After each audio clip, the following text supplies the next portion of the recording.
January 14, 1944. Stalag VII-A, Moosburg, Bavaria.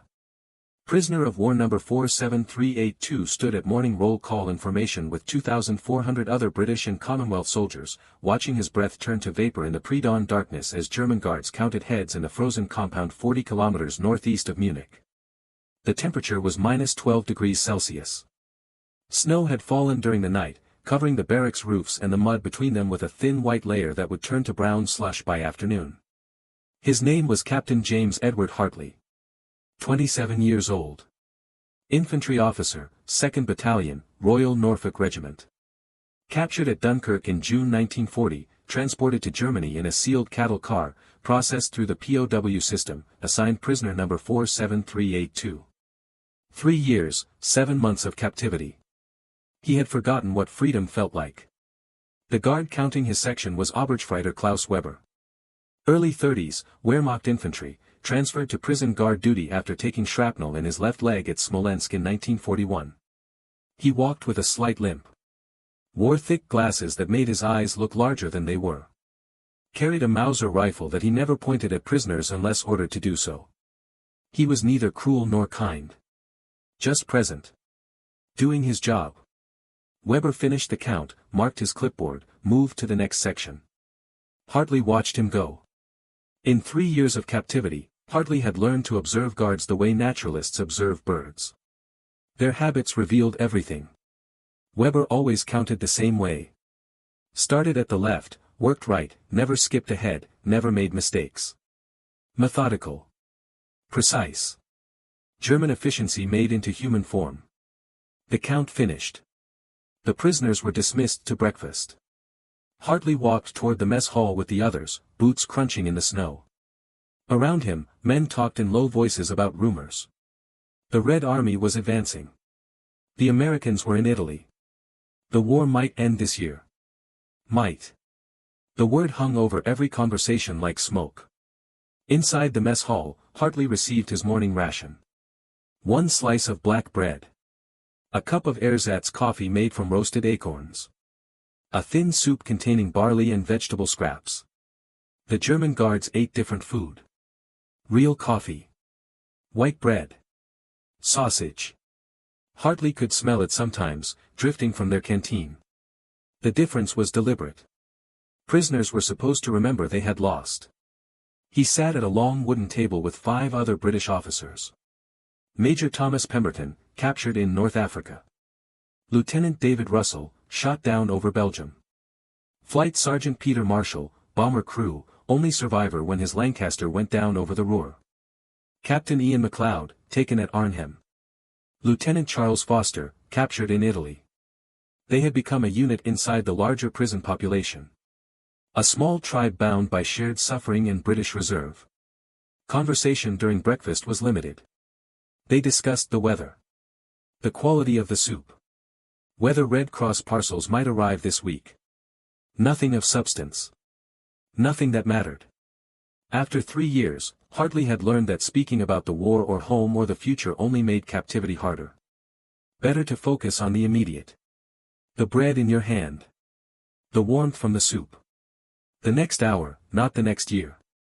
After breakfast, work details were assigned. Hartley's group was assigned to the coal detail. They would spend the day moving coal from the storage depot to the guard buildings. Hard physical labor in the cold. The Germans believed that keeping prisoners busy prevented escape attempts and maintained discipline.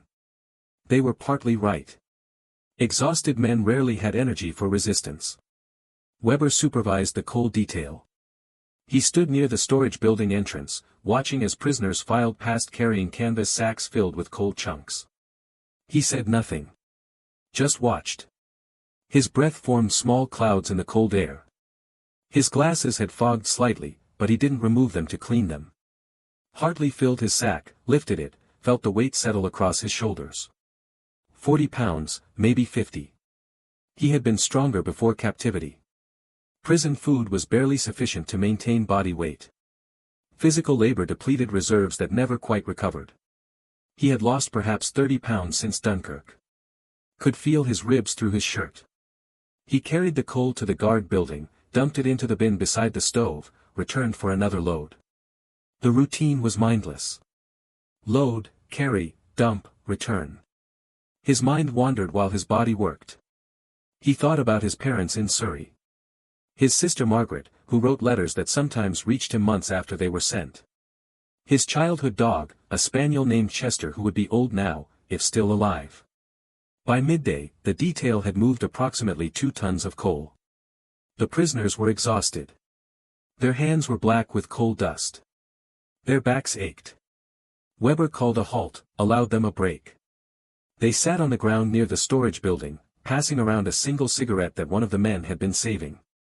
When it reached Hartley, he took one draw, savored the tobacco taste, passed it on. Weber stood 20 feet away, leaning against the building wall, smoking his own cigarette. He looked tired. The limp seemed worse today. Perhaps the cold made old injuries ache. Hartley wondered briefly what Weber's life had been before the war. Where he came from. Whether he had family. But prisoners didn't ask guards such questions. The distance between them was absolute. The afternoon continued like the morning. Load, carry, dump, return. The sun moved across the sky but provided no warmth. At 4 o'clock, Weber dismissed them. Work was finished for the day. They returned to their barracks, washed the coal dust from their hands as best they could with cold water and rough soap, changed into cleaner clothes. Evening roll call was at 5:30. They stood in formation again while guards counted. Weber was there, clipboard in hand, counting his section with the same methodical precision as morning. Hartley noticed something different this time.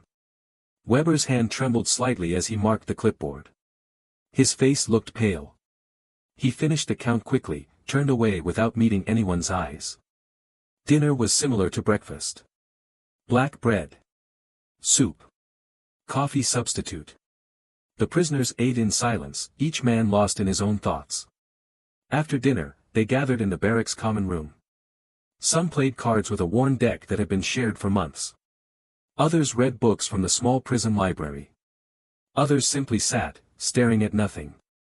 Hartley sat near the stove, trying to warm himself before bed. The barracks were never truly warm. The single stove couldn't heat the long building where 60 men slept on wooden bunks with thin blankets. But sitting near it provided psychological comfort even when physical warmth was limited. Lieutenant Russell sat beside him. They didn't speak for several minutes. Then Russell said quietly, "Did you notice Weber today?" Hartley nodded. His hand was shaking.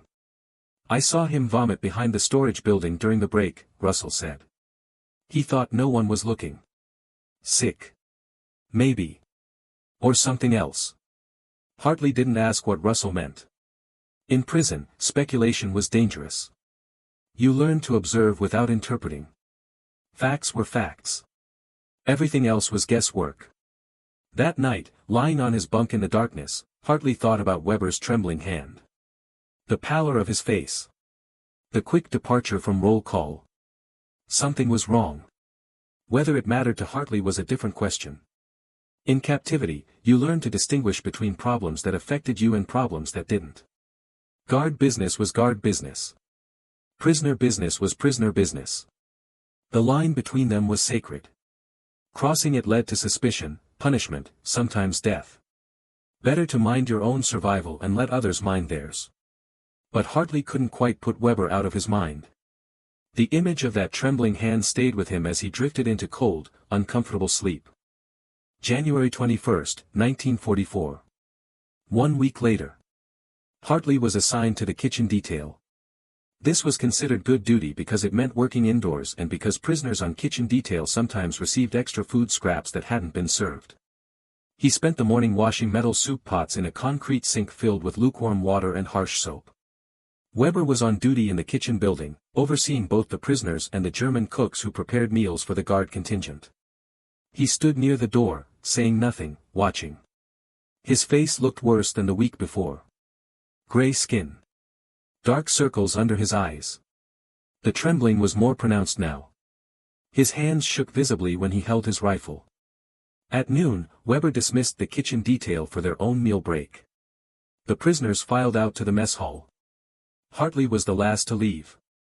As he passed Weber, the guard suddenly swayed on his feet, caught himself against the doorframe, dropped his rifle. The weapon clattered on the concrete floor. Hartley stopped. Instinct told him to keep walking. Don't get involved. Don't acknowledge what you've seen. But something made him pause. Weber's face had gone white. Sweat beaded on his forehead despite the cold. Obergefreiter? Hartley said quietly. Weber looked at him. Behind the thick glasses, his eyes were unfocused. He tried to speak, couldn't. Then his knees buckled. Hartley caught him before he hit the floor. Weber wasn't heavy, but he was dead weight. Hartley lowered him to sitting position against the wall, retrieved the dropped rifle, set it aside. The guard building was empty. The cooks had gone to their own lunch. No one had witnessed this moment. Weber's breathing was rapid and shallow. His skin felt hot through his uniform. Fever. Hartley recognized the signs. He had seen fever often enough in the prison camp. Influenza, pneumonia, tuberculosis, all circulated through the barracks, killing men slowly or quickly depending on their resistance and what medical treatment, if any, the Germans provided. "Can you hear me?" Hartley asked in German. His German was serviceable after 3 years of captivity. Enough to take orders and answer questions. Weber nodded weakly. "You need a doctor," Hartley said. Weber shook his head. "Mean," he whispered. "Keen Arst. No doctor." Hartley understood immediately. German military discipline was harsh. Showing weakness meant reassignment, possibly to the Eastern Front where casualties were horrific. Guards who couldn't perform their duties were considered expendable. Weber was trying to hide his illness, hoping to recover before anyone noticed. Hartley made a decision. "Stay here. Don't move." He left Weber sitting against the wall, went to the kitchen sink, found a clean towel, soaked it in cold water. Returned to Weber, pressed the wet cloth against his forehead. The guard flinched at the cold contact, then relaxed slightly. They sat in silence for several minutes. Hartley didn't know why he was helping. Didn't examine the impulse. Just acted. Weber's eyes gradually focused. The rapid breathing slowed. Color returned to his face, though he still looked terrible. Finally Weber spoke, voice barely audible. "Warm." "Why?" The question hung in the air. Why would a British prisoner help a German guard? Hartley didn't have a good answer. He settled for a simple one. "Because you're sick." Weber looked at him for a long moment. Something passed between them in that look. Not friendship. Not trust. Just recognition. Two human beings acknowledging each other's existence beyond the uniforms they wore. "Danke," Weber said finally. Hartley helped him stand, handed him his rifle. Weber leaned against the wall, gathering strength. Then he straightened, composed himself, became a guard again. The moment was over. "Return to your barracks," Weber said in German. Official voice. Military bearing. As if nothing had happened. Hartley nodded, turned to leave. "Hartley," Weber said. Hartley stopped, surprised that Weber knew his name. Prisoners were numbers. 47382, not names. "Be careful," Weber said. It was a warning. Being seen helping a guard could be interpreted as collaboration. Other prisoners might suspect him. The Germans might try to leverage his kindness into extracting information or compliance. The simple act of human decency he'd just performed could become dangerous. Hartley returned to his barracks. He said nothing to anyone about what had happened. Ate his lunch alone. Spent the afternoon in his bunk, staring at the wooden boards above him, thinking about that moment in the kitchen building. That evening at roll call, Weber was not present. Another guard counted Hartley's section. Lieutenant Russell nudged him, whispered, "Weber's gone." "Sick," Hartley said. "Good. Hope he dies." Hartley said nothing. Russell's hatred of their captors was absolute. It was how he survived. Hate gave him something to hold on to. Made endurance feel like resistance. Hartley understood it but didn't share it. Hatred was exhausting. He had none left. Weber was absent for 3 days. During that time, rumors spread through the compound. The guard had been sent to the Eastern Front. He'd been shot for dereliction of duty. He'd deserted. Each rumor was more dramatic than the last. Prisoners loved rumors. They filled the empty spaces between wake and sleep. On January 25, Weber returned to duty. He looked thinner, weaker, but his color had improved. The trembling had stopped. Whatever illness had gripped him had released its hold, or he was hiding it better. He resumed his normal routine. Counted prisoners at roll call. Supervised work details. Said nothing. February passed into March. Winter held its grip on Bavaria. The news from the war was filtered through prison gossip and the occasional months-old newspaper that prisoners managed to acquire. The Red Army was advancing. The Americans and British were preparing for something big. D-Day was coming, though no one knew when. Hartley and Weber didn't speak again about that moment in the kitchen. They maintained the proper distance between prisoner and guard. But something had changed. Hartley noticed it in small ways. When Weber supervised work details, he looked the other way when prisoners took slightly longer breaks. When distributing mail, he made sure Hartley received his letters immediately rather than holding them for days as some guards did.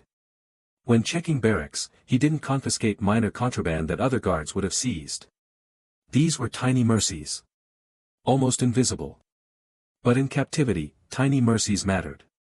In April, during a work detail in the compound yard, Weber approached Hartley while others were occupied. He spoke quietly, barely moving his lips. "My daughter," he said in German. "She is 9 years old. Her name is Anna." Hartley looked at him, surprised. This was dangerous territory. Personal information. Human connection beyond roles and uniforms. "She writes to me," Weber continued. "She wants to know if I am keeping the prisoners safe. She thinks I am protecting them." Hartley understood. Weber's daughter believed her father was a guardian, not a jailer. The irony was bitter. "What do you tell her?" Hartley asked. "I tell her yes. I tell her I keep everyone safe." Weber paused. "It is the only lie I tell her." He walked away before Hartley could respond. That night, Hartley thought about Weber's daughter. 9 years old. Writing letters to her father, asking innocent questions. Receiving lies in response because the truth was too complicated for a child to understand. Weber was trapped the same as his prisoners, just in a different cage. May 1944. The prison camp had grown. New prisoners arrived weekly as Allied bombing raids intensified over Germany and as the Wehrmacht's hold on occupied territory weakened. The compound that had held 2,400 men in January now held over 3,000. Barracks were overcrowded. Food rations were stretched thinner. Tempers shortened. Among the new arrivals was a group of American airmen, shot down over Munich. They were young, angry, not yet adapted to captivity. They resisted the routines. Talked back to guards. Tried to maintain military bearing in circumstances that made military bearing irrelevant. One of them was Second Lieutenant Robert Mackenzie, 23 years old, B-17 co-pilot from Wisconsin. He had been a prisoner for less than 2 weeks and still believed that defiance was possible. He refused to stand properly at roll call. Deliberately counted slowly when assembling for work details. Made eye contact with guards in a way that challenged their authority. Weber was on duty when Mackenzie pushed too far. During a morning roll call, Mackenzie deliberately stood at ease instead of attention. Weber approached him, spoke quietly in broken English. "You will stand correct." "I don't take orders from Nazis," Mackenzie said loudly. The compound went silent. This was beyond normal resistance. This was provocation. Other guards moved closer. The camp commandant, Hauptmann Steiger, was watching from his office window. Weber's face remained expressionless.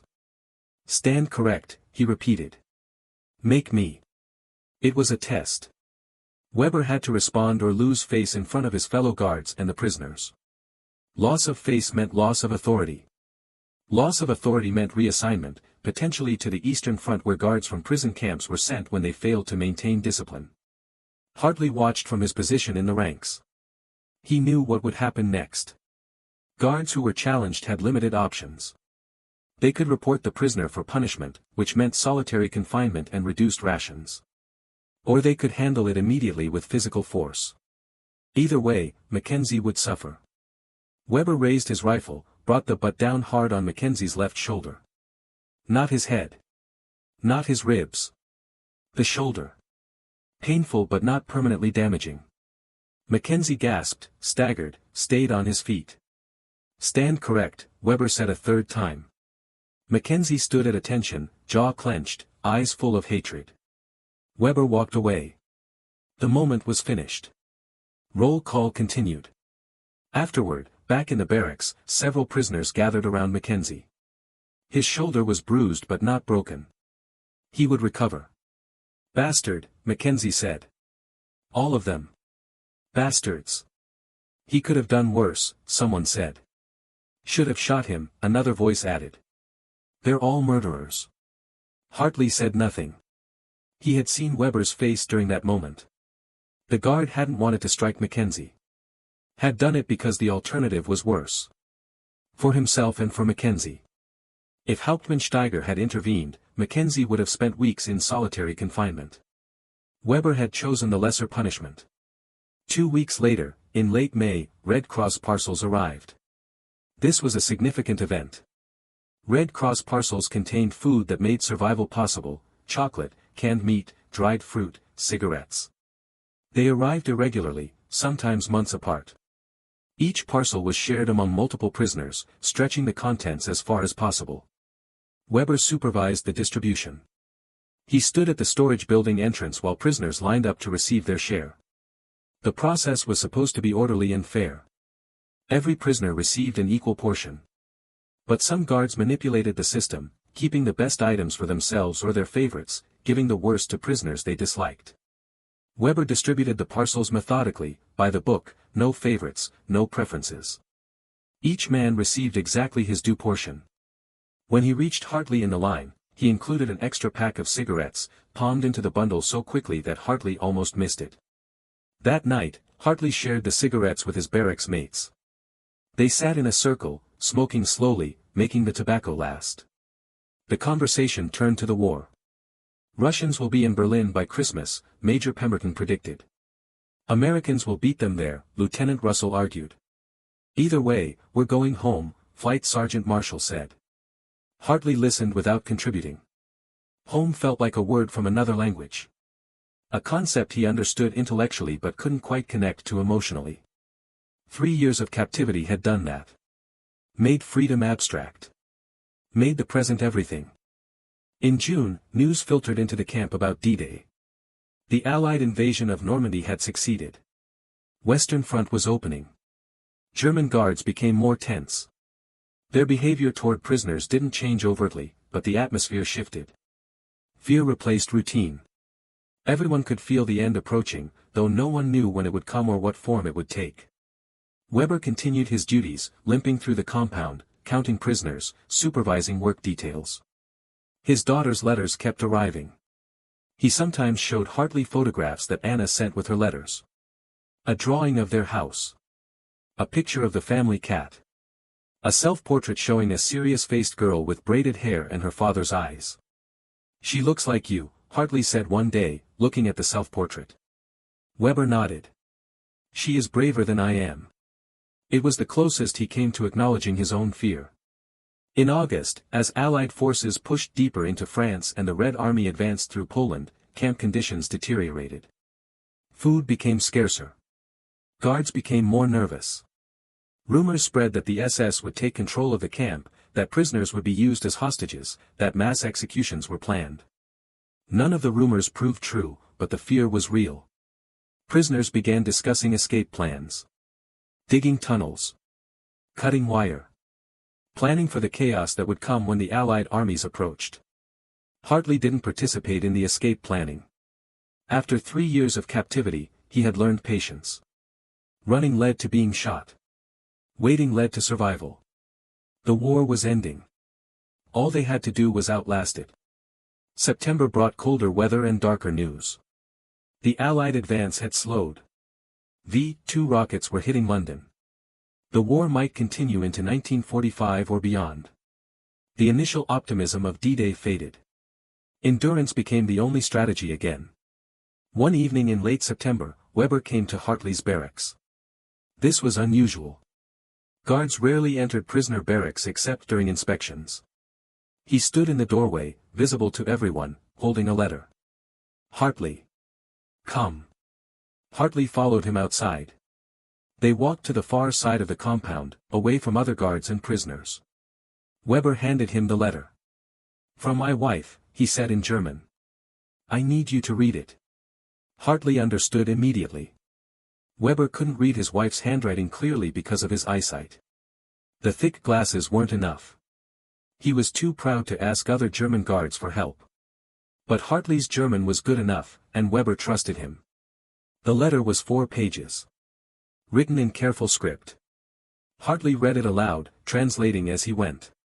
Weber's wife described daily life in their village near Nuremberg. Food shortages. Allied bombing. Anna's school had closed because the building was needed for military purposes. Anna was teaching herself to read more difficult books. She had learned to knit. She prayed every night for her father's safety. When Hartley finished reading, Weber stood silent for a long moment. Then he took the letter back, folded it carefully, put it in his pocket. "Thank you," he said.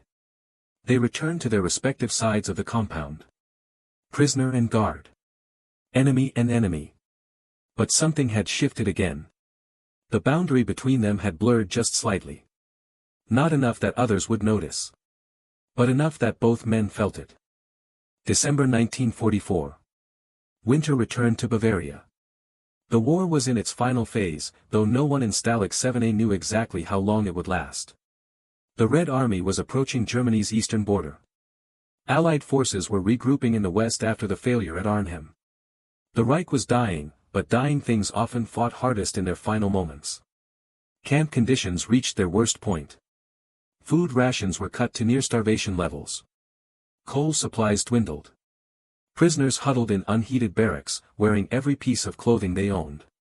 Men died of cold, pneumonia, dysentery, and simple despair. Weber looked worse each week. The limp was pronounced now. His glasses were cracked, held together with wire. His uniform hung loose on a frame that had lost significant weight. But he continued his duties. Counted prisoners at roll call. Supervised work details. Maintained the routines that kept the camp functioning. In January 1945, rumors reached the camp that the SS was executing prisoners at other camps. Destroying evidence. Erasing witnesses. Fear spread through the compound. Would Stalag VII-A be next? Would they survive until liberation, or would the Germans kill them all before Allied forces arrived? Hauptmann Steiger, the camp commandant, addressed the prisoners during a roll call. He spoke in German. Weber translated for the English-speaking prisoners.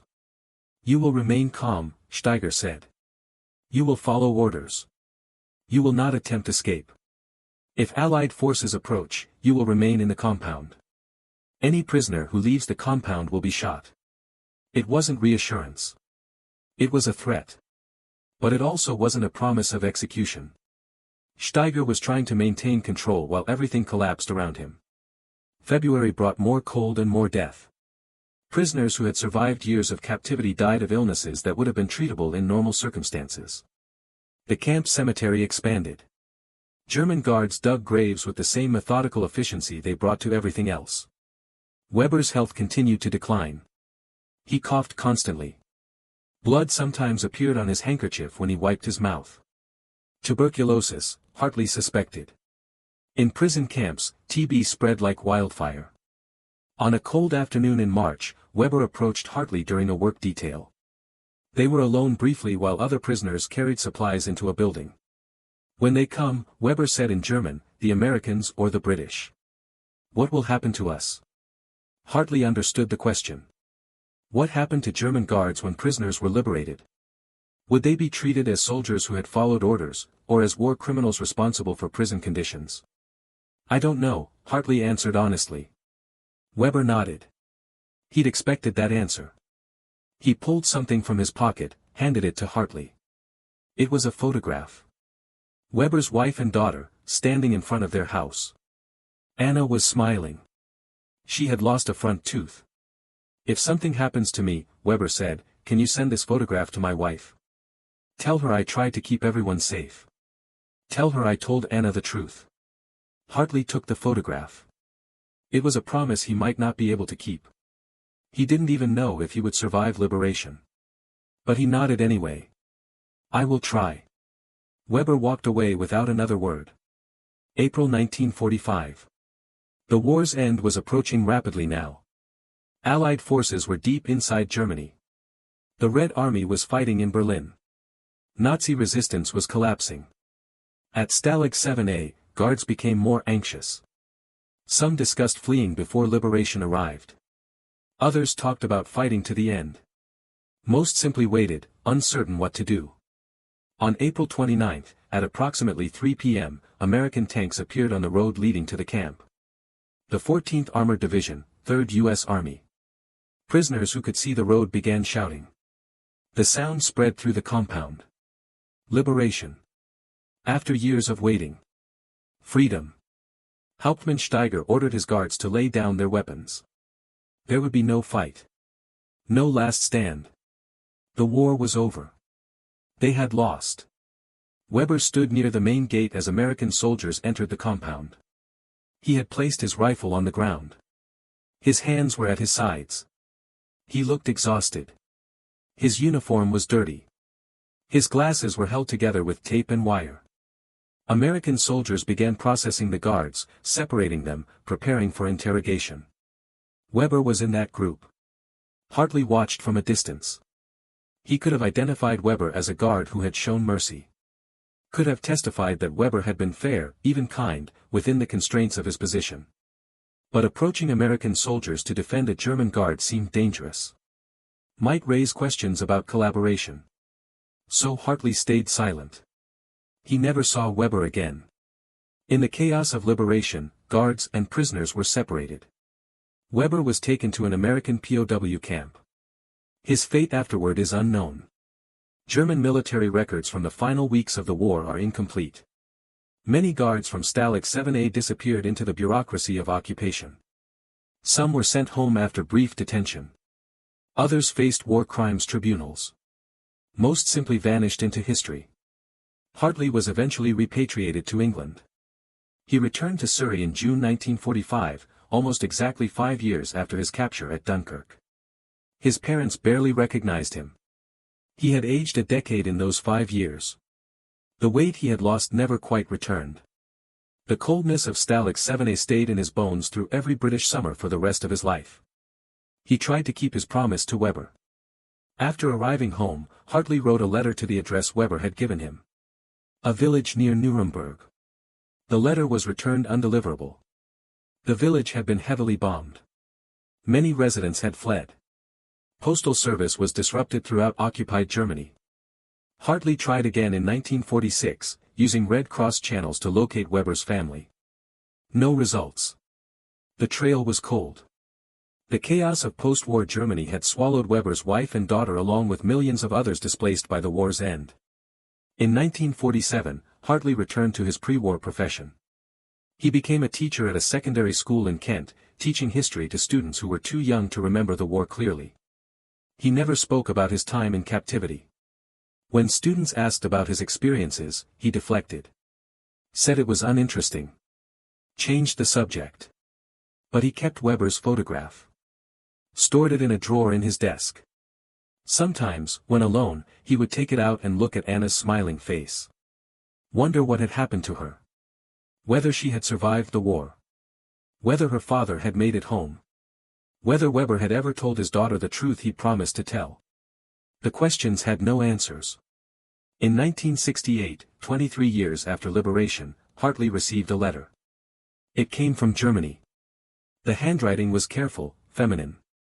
He opened it carefully, uncertain what to expect. The letter was from Anna Weber. She was 43 years old now. Married. Living in Hamburg. She had been searching for years for information about her father. Official records said only that Obergefreiter Klaus Weber had been detained by American forces at the liberation of Stalag VII-A and subsequently released. He had never returned home. No death certificate. No grave. Just absence. Anna had tracked down former guards from Stalag VII-A through various channels. Several had remembered Weber. One had mentioned that Weber had occasionally spoken to a British prisoner in a way that suggested familiarity. The guard had remembered Hartley's name. Anna had spent months locating him. Her letter asked simple questions. What was her father like? How had he treated prisoners? Did Hartley know what had happened to him after liberation? Hartley composed his response carefully. He described Weber as methodical, fair, and decent within the constraints of his position. He mentioned the day Weber had fallen ill and Hartley had helped him. He described Weber's concern for his daughter's letters and his pride in her drawings. He explained that Weber had asked Hartley to tell his wife that he had tried to keep everyone safe. He did not mention that Weber had struck Lieutenant Mackenzie during roll call. Did not describe the full extent of the camp's privations. Did not explain that even fair treatment in a prison camp meant enforcing a system of captivity and suffering. Some truths served no purpose. Anna wrote back. She thanked Hartley for the information. Said it helped her understand her father better. She shared what had happened after the war. Her mother had died in 1947, of illness and exhaustion and grief. Anna had been raised by her grandmother. She had never stopped hoping her father would return, though with each passing year that hope had faded. In her second letter, Anna asked if Hartley still had the photograph Weber had given him. He did. He sent it to her. They corresponded for the next 12 years, exchanging letters every few months. The letters were polite, careful, focused on safe topics. The weather. Their families. Small observations about life. They never discussed the war directly again. The subject was too complicated, too painful, too impossible to navigate without causing hurt. Anna died in 1980, of cancer. Her son sent Hartley a brief note informing him of her death. He included a photograph of Anna's funeral. Among her possessions, the son wrote, they had found the photograph of Anna and her mother that Hartley had returned to her. She had kept it beside her bed until the day she died. Hartley died in 1983, at age 76. Among his possessions, his daughter found a small collection of letters from Germany, tied with string, stored in the same drawer where he had once kept Weber's photograph. She never learned who Anna Weber was or why her father had corresponded with her. The file of letters sits now in a box in an archive in Surrey, along with Hartley's military records and a few other documents from his life. Researchers sometimes come across the letters. They note the German origin, the careful politeness, the gaps in the correspondence. But without context, the letters reveal little. Just two people, writing to each other about nothing in particular, maintaining a connection neither quite understood. What happened to Klaus Weber remains unknown. He disappeared into the machinery of occupation and reconstruction. Perhaps he died in an American POW camp. Perhaps he survived but never returned home, starting a new life somewhere under a different name. Perhaps he made it back to his village and found his family gone and decided not to search. Perhaps he simply gave up. History doesn't record what happens to individual guards at prison camps unless they committed atrocities worthy of prosecution or acts of heroism worthy of recognition. Weber was neither. He was ordinary. A man who did his job, showed small mercies when possible, and tried to maintain humanity in circumstances designed to destroy it. Stalag VII-A still exists. The buildings are gone, replaced by modern development. But a memorial stands on the site, listing the names of prisoners who died there and acknowledging that this place was once filled with suffering. Weber's name is not on the memorial. Guards aren't remembered. Only one thing is certain. For a brief moment during humanity's most destructive war, two men on opposite sides recognized each other as human beings. That recognition changed nothing strategically. Didn't shorten the war or save additional lives. Didn't alter history's course. But for those two men, in that moment, it was everything. And perhaps that is the only thing that matters in the end. Not the grand sweeps of history or the movements of armies or the decisions of generals and politicians. But the small recognitions between individuals that the systems they inhabit try to prevent. The guard who accepts help from a prisoner. The prisoner who keeps a promise to a guard. The daughter who searches for her father. The teacher who sends a photograph across decades and borders. These moments don't appear in history books. They don't change the outcomes of battles. They're footnotes at best, forgotten at worst. But they're the moments when humanity asserts itself against the machinery of war. When the system cracks just slightly. When two people see each other clearly, even if only for an instant. And in the darkness of places like Stalag VII-A, those moments were light.